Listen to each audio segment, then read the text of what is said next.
गर्दन की स्याही 20 मिनट में ख़त्म। ज़ुबैदा आपा का एक जादुई टोटका।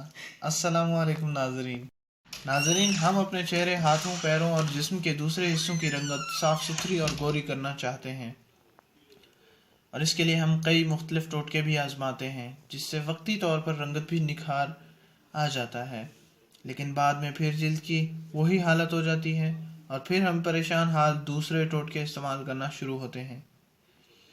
नाज़रीन, हम हाथों, पैरों और चेहरे की रंगत के लिए परेशान तो होते ही हैं, लेकिन गर्दन की रंगत को भूल जाते हैं।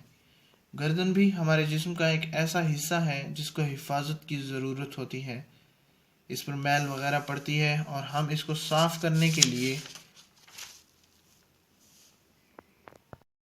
कोई ख़ास तवज्जो नहीं देते। नाज़रीन, गर्दन भी हमारे जिस्म का हिस्सा है, इसकी भी सफाई का ख्याल रखा जाए ताकि ये भी जिस्म के बाकी हिस्सों की तरह साफ़ सुथरी, मैल से पाक और गोरी नज़र आए।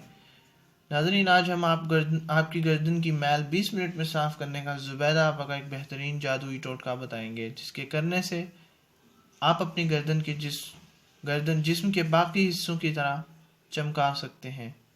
वो टोटका ये है। एक अंडे की सफ़ेदी लें, इसमें 2 चम्मच नींबू का रस मिलाएं। इन दोनों को अच्छी तरह मिक्स करके अपनी गर्दन पर 20 मिनट तक लगा रहने दें और इसके बाद नीम गर्म पानी से मसाज की सूरत में साफ़ कर लें। नाज़रीन, इस टोटके को 1 माह तक जारी रखें और फिर देखें कमाल। हमारी इस वीडियो को दूसरे दोस्तों तक ज़रूर शेयर करें। शुक्रिया। अल्लाह हाफ़िज़।